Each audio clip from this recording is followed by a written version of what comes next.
રાજ્ય સરકાર દ્વારા આયોજિત ખેલ મહાકુંભ 2.0નો મુખ્યપ્રધાન ભૂપેન્દ્ર પટેલના હસ્તે શુભારંભ.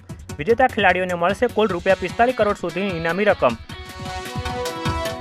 ટેસ્લાને લઈને વાયબ્રન્ટ સમિટમાં થઈ શકે છે જાહેરાત. પ્રસિદ્ધ કાર ઉત્પાદક કંપની ટેસ્લા ગુજરાતમાં પોતાનું યુનિટ સ્થાપી શકે છે. આ મુદ્દે રાજ્ય સરકારના પ્રવક્તા પ્રધાન ઋષિકેશ પટેલે આપ્યું નિવેદન. આજે કોંગ્રેસ પાર્ટીનો 139મો સ્થાપના દિવસ. પ્રમુખ મલ્લિકાર્જુન ખડગે નવી દિલ્હીમાં પાર્ટી હેડક્વાર્ટર ખાતે પાર્ટીનો લહેરાવ્યો ધ્વજ. આ પ્રસંગે કોંગ્રેસના વરિષ્ઠ નેતાઓ પણ રહ્યા હતા હાજર. રાજ્યમાં JN1 વાયરસના સૌથી વધુ 36 કેસ નોંધાયા. ફરીથી લોકોમાં જોવા મળ્યો કોરોનાનો ભય. કોંગ્રેસ નેતા પ્રિયંકા ગાંધી વાડ્રાની મુશ્કેલીમાં થયો વધારો. મની લોન્ડરિંગ કેસની ચાર્જશીટમાં ચડ્યું નામ.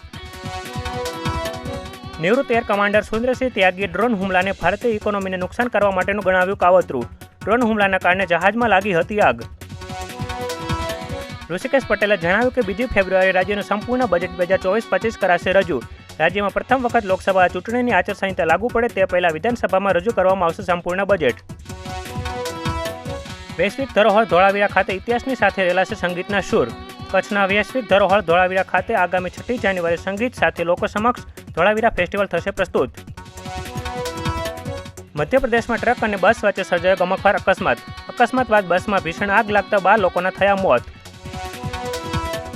ચોરી કરવામાં પુરુષોને પણ પાછળ રાખતી 2 મહિલાઓને સોમનાથ પોલીસે પકડી પાડી. સોમનાથ પોલીસે વૃદ્ધ મહિલાના ગળામાંથી સોનાના ચેનની ચોરી કરતી રાજકોટની 2 મહિલાઓને પકડી પાડી.